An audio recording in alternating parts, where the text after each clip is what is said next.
উনিরা মাদ্রাসায় লেখাপড়া করছে, উনিরা কোনো বড় চাকরি উনি সচিব হতে পারবে? মাদ্রাসায় লেখাপড়া করে উনি আর্মির চিফ হতে পারবে? পুলিশের আইজি হতে পারবে? মাদ্রাসার ছাত্ররা সচিবের দায়িত্ব পালন করছে, মাদ্রাসার ছাত্ররা সেনাবাহিনীর দায়িত্ব পালন করছে, মাদ্রাসার ছাত্ররা এসপি, মাদ্রাসার ছাত্ররা বিচারক। কে বলেছে মাদ্রাসার ছাত্ররা সব জায়গায় দায়িত্ব পালন করতে পারে না? ঢাকা বিশ্ববিদ্যালয় যতগুলো ছাত্র ক শাখা সব ছাত্ররা মাদ্রাসার ছাত্র। লেখাপড়া শিখছি, চাকরি বাকরি করতে, ব্যবসা বাণিজ্য করতে, সব করতে, আর উনিরা মাদ্রাসায় লেখাপড়া করছে, উনিরা কোনো বড় চাকরি উনি সচিব হতে পারবে? মাদ্রাসায় লেখাপড়া করে উনি আর্মির চিফ হতে পারবে? পুলিশের আইজি হতে পারবে? সুতরাং উনিদের লেখাপড়া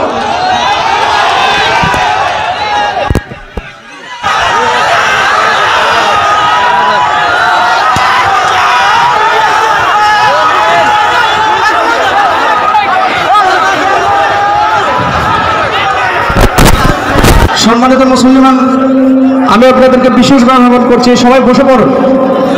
বক্তা আসতেছে, আপনি বসে পড়ুন, বসে পড়ুন সবাই। ডিসিপ্লিন নষ্ট করেন না, দয়া করে বসে পড়ুন সকলেই।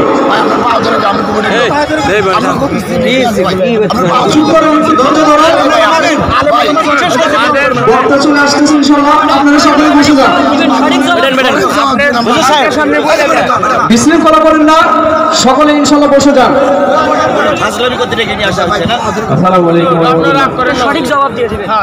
প্রিয় ভাইয়েরা, দয়া করে আপনারা বসে যান। এই ভাই ভাই আমি আপনারা বসেন ভাই ভাই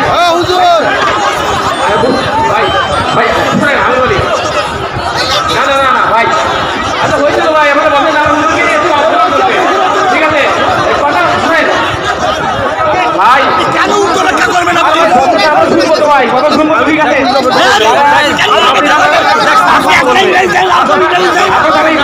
যারা মুসলমান তারা প্রতিপক্ষই থাকবে, এই জন্য ভাই ঠিক আছে ভাই, সবাই বসা। আমি অনুরোধ করি আপনাদের কাছে বসে, সবাই একরকম হয় না ভাই, সব মানুষ তো একরকম না। বিশৃঙ্খলা করেন না, বসেন ভাই, দয়া করে বসেন। সবাই একরকম হয় না ভাই, সব মানুষ তো একরকম না ভাই, আপনাদের বুঝতে হবে তো ভাই। কে কি বললো ওতে আমার কিছু যায় আসে না। আমরা কোরআন নিয়ে বাঁচতে চাই, আমরা কোরআন নিয়ে মরতে চাই, কোরআনের জন্য জীবন দিতে রাজি, কোরআনের জন্য রাজপথে শহীদ হতে রাজি, কিন্তু কোন বাতিল মুনাফিকের কথায় আমরা ভেঙে যেতে রাজি নয়। জোরে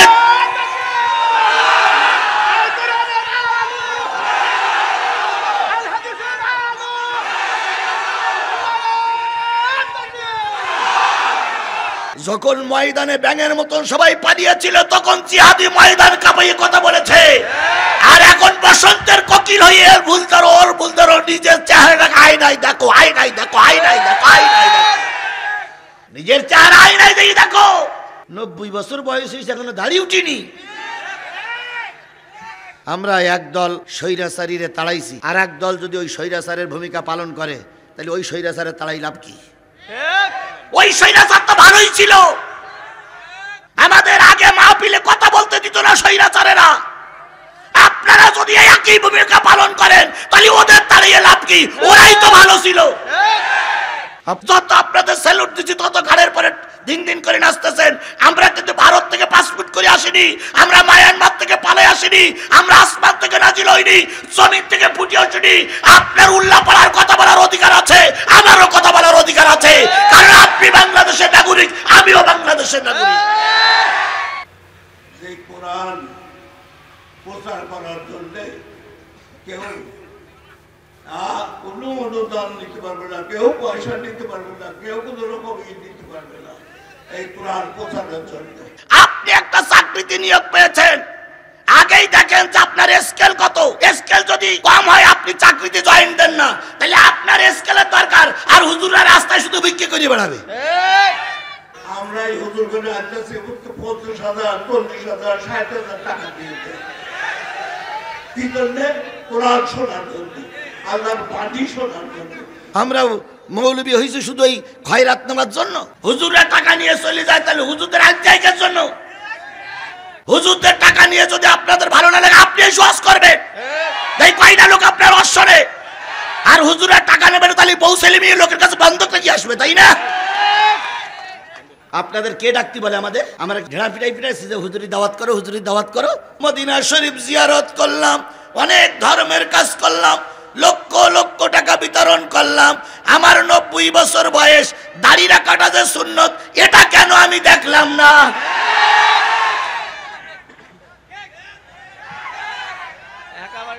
আমি এত কিছু করলাম, মক্কায় গেলাম, মদিনায় গেলাম, কম্বল দান করলাম, নিজের 3.5 হাত বডির ভিতরে ইসলাম নাই। তোমার ওই কম্বল দিয়ে কোনো উপকার হবে বলে মনে হয় না। কোরআনে কোথাও আল্লাহ নিষেধ করছেন 3টা আয়াতে, যে কোরআন প্রচার করার জন্য কেউ কোনো অনুদান নিতে পারবে না, কেউ পয়সা নিতে পারবে না, কেউ কোনো রকম দিতে পারবে না এই কোরআন প্রচারের জন্য। আপনি একটা চাকরিতে নিয়োগ পেয়েছেন, আগেই দেখেন যে আপনার স্কেল কত। স্কেল যদি কম হয়, আপনি চাকরিতে জয়েন দেন না, তাহলে আপনার স্কেলের দরকার। আর হুজুররা রাস্তায় শুধু বিক্রি করে বেড়াবে। আমরা আপনাদের প্রতিপক্ষ নই, আমরা আপনাদের বন্ধু। বন্ধুত্ব সুলভ আচরণ করে আগামী নির্বাচনে যেভাবে হোক গণতন্ত্র রক্ষা করার জন্য কাজ করতে হবে। একজন আর একজনকে শত্রু ভাবা যাবে না, যাবে না, যাবে না। কাদের ভয় দেখাও? আমরা রাজপথের পরীক্ষিত সৈনিক, আমাদের ভয় দেখাই লাভ নাই। ভয় দেখাবা কা পুরুষ মুনাফিকদেরকে। তার মূল্যবান তাকবীর পেশ করার জন্য সবিনয় অনুরোধ করছি। লিল্লাহি তাকবীর, নারায়ে তাকবীর। আসসালামু আলাইকুম ওয়া রাহমাতুল্লাহি ওয়া বারাকাতুহু।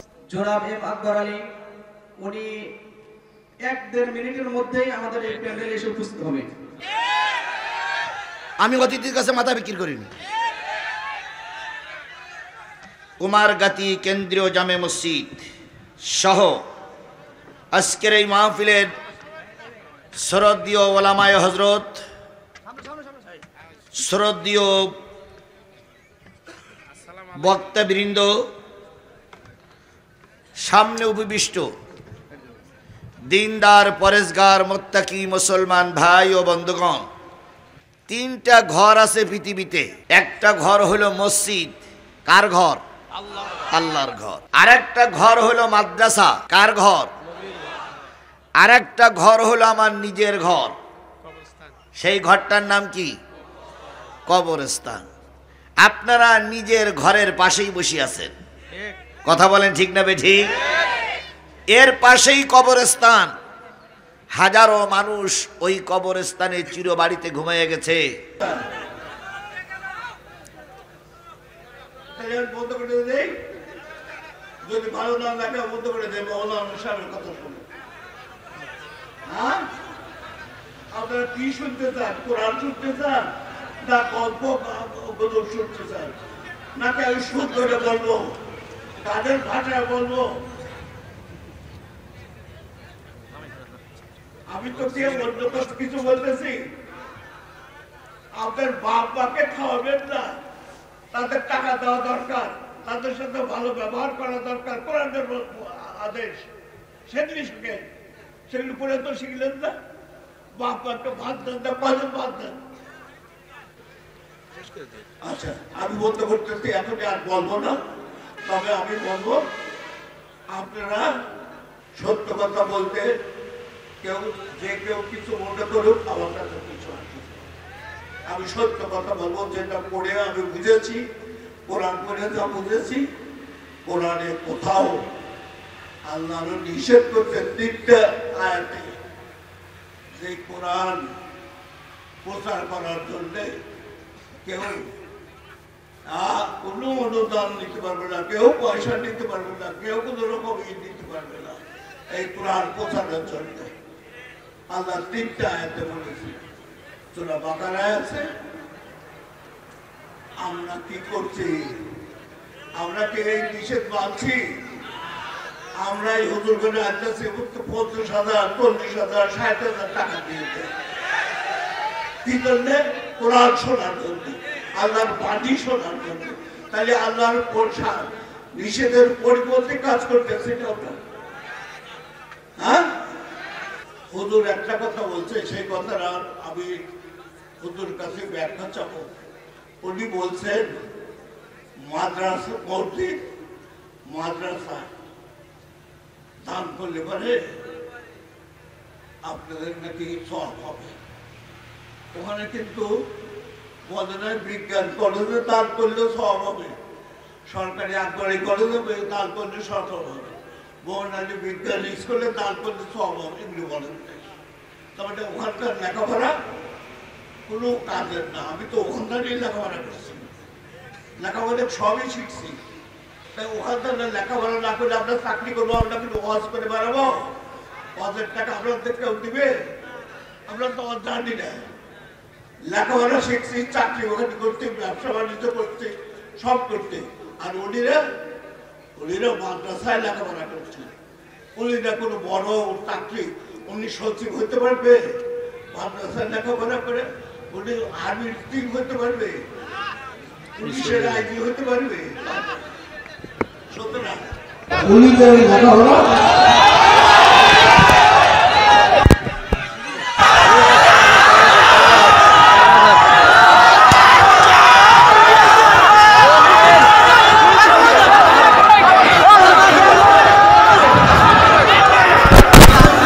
সম্মানিত মুসলমান, আমি আপনাদেরকে বিশেষভাবে আহ্বান করছি, সবাই বসে পড়ুন।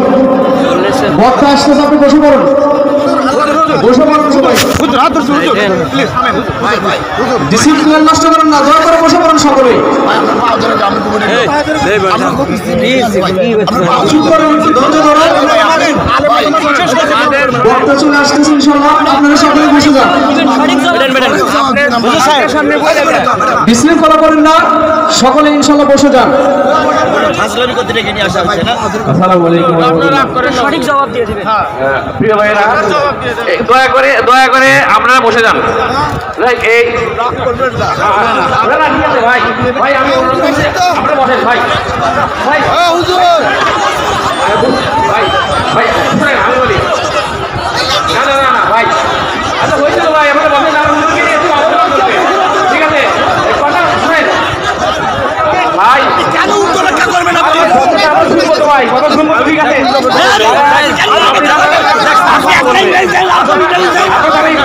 যারা মুসলমান তারা প্রথমেই থাকবে, এই জন্য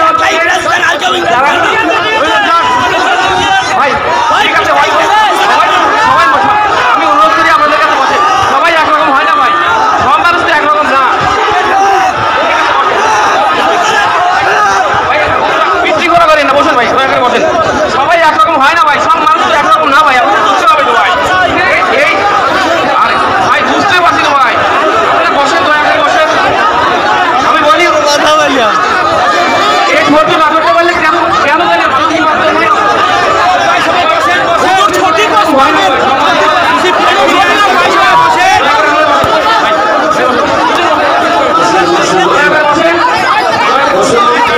এক মিনিটের ভিতরে সবাই বসে পড়বেন। 1 মিনিট। আমরা মুসলমান, আমরা কোরআনের অনুসারী। কে কি বললো ওতে আমার কিছু যায় আসে না। আমরা কোরআন নিয়ে বাঁচতে চাই, আমরা কোরআন নিয়ে মরতে চাই, কোরআনের জন্য জীবন দিতে রাজি, কোরআনের জন্য রাজপথে শহীদ হতে রাজি, কিন্তু কোন বাতিল মুনাফিকের কথায় আমরা ভেঙে যেতে রাজি নয়। জোরে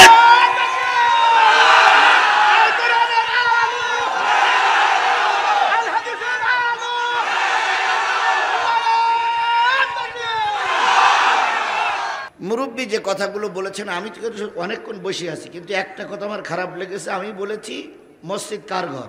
আল্লাহর ঘর। মাদ্রাসা কার ঘর? নবীর ঘর। আর আমাদের ঘর কোনটা? কবর। তাই সেই হিসাব করে আপনারা বসবেন, এখানে আলোচনা হবে। আমি কিন্তু একবারও বলিনি যে মসজিদ মাদ্রাসায় দান করতে হবে কি মাদ্রাসায় দান করতে হবে, দান না করলে কি হবে। উনি কথাটা গাদ দিকে নিয়ে গেলেন। যাক, বয়স হয়ে গেলে অনেক কিছু হয়। ধর্মের শুধু ওয়াজ করি, ধর্ম পালন করি না। মক্কা শরীফ জিয়ারত করলাম, মদিনা শরীফ জিয়ারত করলাম, অনেক ধর্মের কাজ করলাম, লক্ষ লক্ষ টাকা বিতরণ করলাম। আমার 90 বছর বয়স, দাড়ি রাখাটা যে সুন্নত, এটা কেন আমি দেখলাম না?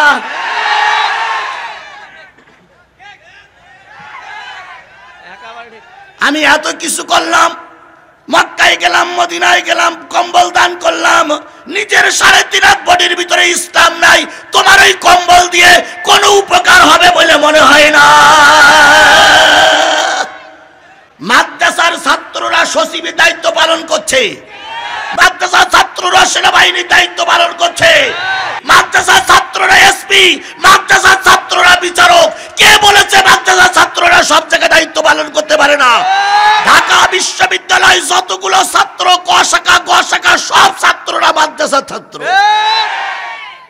মাদ্রাসার ছাত্ররা দায়িত্ব পালন করতে পারে না বললি আপনি হইল? আমরা মৌলবী হয়েছে শুধু এই খয়রাত নেওয়ার জন্য? হুজুররা টাকা নিয়ে চলে যায়, তাহলে হুজুরদের আজ জায়গার জন্য? হুজুরদের টাকা নিয়ে যদি আপনাদের ভালো না লাগে, আপনি সহজ করবেন, তাই কয়টা লোক আপনার অশ্বরে। আর হুজুরের টাকা নেবেন, তাহলে বউ ছেলে মেয়ে লোকের কাছে বন্ধক নাকি আসবে, তাই না? আপনাদের কে ডাকতে বলে আমাদের? আমরা ঘেরা পিটাই পিটাইছি যে হুজুরি দাওয়াত করো, হুজুরি দাওয়াত করো। কথাবার্তা যা বলতে হবে ভেবে চিন্তাই বলতে হবে। চুক্তি করিয়ে বক্তা আনলে আপনার খারাপ লাগে। মসজিদে ইমাম রাখেন, যদি চুক্তি না করেন তো ইমাম থাকবে? যদি বলেন হুজুর আপনি নামাজ পড়েন, আপনার মাস শেষে দেবো, যা হয় মাস শেষে দেশে মাত্র 3000 টাকা দিয়ে, বলতে হুজুর অনেক দিয়েছে। ওই হুজুর পরের দিন বলবে আপনার মসজিদ থাক, আমি চলে গেলাম। কিন্তু হুজুরির যদি বলা হয় যে হুজুর মাসে 10,000 টাকা দেবো, তাহলে হুজুর বসবে আমার মাস শেষে গেলে কয় হাজার টাকা দেবে? 10,000 টাকা দেবে। আপনি একটা চাকরিতে নিয়োগ পেয়েছেন, আগেই দেখেন যে আপনার স্কেল কত। স্কেল যদি কম হয় আপনি চাকরিতে জয়েন দেন না, তাহলে আপনার স্কেলের দরকার। আর হুজুররা রাস্তায় শুধু বিক্রি করে বেড়াবে। কাদের ভয় দেখাও? আমরা রাজপথের পরীক্ষিত সৈনিক, আমাদের ভয় দেখাই লাভ নাই। ভয় দেখাবা কা পুরুষ মুনাফিকদেরকে। যখন ময়দানে ব্যাঙের মতন সবাই পালিয়েছিল, তখন জিহাদি ময়দান কাঁপিয়ে কথা বলেছে। আর এখন বসন্তের কোকিল হয়ে এর ভুলতারো ওর ভুলতারো, নিজের চেহারাটাকে আয়নায় দেখো, আয়নায় দেখো, আয়নায় দেখো, আয়নায় দেখো, নিজের চেহারা আয়নায় দেখি দেখো। 90 বছর বয়স হয়েছে, এখনো দাড়ি উঠিনি। কোথায় কোরআন শরীফ আর কোথায় সাধারণ বই? আপনি ইংরেজি বইয়ের সঙ্গে কোরআন শরীফের তুলনা করছেন, ইসলাম সম্পর্কে আপনার কোনো ধারণাই নাই। আপনি কোরআনকে বইয়ের সঙ্গে তুলনা করতেছেন। একজন জাতীয় সংসদের সদস্য আলেম আর একজন জাতীয় সংসদের সদস্য মমতাজ, আপনি সাইদের সঙ্গে মমতাজের তুলনা করবেন? আপনার কাছে বই হতে পারে, আমার কাছে সবচেয়ে জীবনের সবচেয়ে পবিত্র কিতাব হচ্ছে আল্লাহর কোরআন। আপনার ওই বইটা আপনি পায়খানা করতে বসে আপনার কাছে রাখতে পারেন, কিন্তু কোরআন পায়খানা করতে বসে রাখা যায়? আল্লাহ নিজেই বলে পবিত্র না থাকলে কোরআন ছোঁয়া যাবে না। আর আপনি কার সঙ্গে তুলনা করতেছেন? কোথায় আব্বাস আর কোথায় গাবগাছ? কোথায় দমকল আর কোথায় বদনার নল? কোথায় শেখ সাদি আর কোথায় ইন্দিরা গান্ধী? কোথায় জাতির পিতা আর কোথায় সেরা সেন্ডেলের পিতা? অনেকদিন ঠান্ডা হয়েছিলাম, কিন্তু আসলে আমার মাথাটাই গরম করে দিয়েছেন আপনারা। আমরা একদল স্বৈরাচারীরে তাড়াইছি, আর এক দল যদি ওই স্বৈরাচারের ভূমিকা পালন করে, তাহলে ওই স্বৈরাচারের তাড়াই লাভ কি? ওই স্বৈরাচার তো ভালোই ছিল, আমাদের আগে মাহফিলে কথা বলতে দিত না স্বৈরাচারেরা। আপনারা যদি একই ভূমিকা পালন করেন, তাহলে ওদের তাড়িয়ে লাভ কি? ওরাই তো ভালো ছিল। আপনাদের যত সম্মান দিচ্ছি, তত আপনারা ঘাড়ের পরে দাঁড়ায় দিন দিন দিন দিন দিন দিন দিন দিন করে নাচতেছেন। যত আপনাদের স্যালুট দিচ্ছি, তত ঘাড়ের পরে দিন দিন করে নাচতেছেন। আমরা কিন্তু ভারত থেকে পাসপোর্ট করে আসিনি, আমরা মায়ানমার থেকে পালে আসিনি, আমরা আসমান থেকে নাজিল হইনি, জমিন থেকে ফুটে আসিনি। আপনার উল্লাহ পড়ার কথা বলার অধিকার আছে, আমারও কথা বলার অধিকার আছে, কারণ আপনি বাংলাদেশের নাগরিক, আমিও বাংলাদেশের নাগরিক। দীর্ঘক্ষণ বসে থাকলাম আপনার জন্য, এরপরে মাইক বন্ধ করে আপনারা সবাই দিলাম, আর আপনি সময়টা এইভাবে কাজে লাগালেন। আপনার বিবেকে একটু বাজলো না? 40 মিনিট আপনার জন্য বসে থাকলাম, আর আপনি আমাকে মাইক দিয়ে 5টা মিনিট বসে থাকতে পারলেন না। বিবেক বাজারে কিনতে পাওয়া যায় না। যদি কিনতে পাওয়া যেত, তাহলে 2 টাকার বিবেক কিনে অন্তত এই সমস্ত লোকদের খাওয়ানো দরকার ছিল। জীবনের ঝুঁকি নিয়ে ময়দানে কথা বলেছি, আর আজকে তোমরা আমাদের ক্রিটিসাইজ করে কথা বলো। আল্লাহর দরবারে জবাবদিহিতা করা লাগবে। আজও কালো তোমরাও আল্লাহর দরবারে যাবো, আমরাও আল্লাহর দরবারে যাবো। ময়দানে যখন কেউ কথা বলিনি, তখন বাংলাদেশের নাম করা কিছু হুজুর কথা বলেছিল, তার ভিতরে গুনাহগারের নামটা হয়তো খুঁজলি পাওয়া যেতে পারে। সুতরাং আমি আপনাদের কাছে অনুরোধ করি, সবাই আমার ভাই। আন্দোলনে বিএনপি এবং জামাত সক্রিয় ভূমিকা পালন করেছে। বিএনপির অনেক নেতাকর্মীরা জীবন দেওয়া লেগেছে, বিএনপির অনেক নেতাকর্মী গুম হয়ে আছে, এখনো পর্যন্ত লাশ ফেরত পাইনি। জামাতের অনেক নেতাকর্মী মারা গেছে। আমরা আপনাদের প্রতিপক্ষ নই, আমরা আপনাদের বন্ধু। বন্ধুত্ব সুলভ আচরণ করে আগামী নির্বাচনে যেভাবে হোক গণতন্ত্র রক্ষা করার জন্য কাজ করতে হবে। একজন আর একজনকে শত্রু ভাবা যাবে না, যাবে না, যাবে না। একজন আর একজনকে শত্রু ভাবলে ওই জালেমেরা আবার আসবে, ওই ফাসেকেরা আবার আসবে। কথা বলেন ঠিক না? ঠিক। এই জন্য সুখ দুঃখ আমরা সবাই ভাগ করে নেব ইনশাআল্লাহ।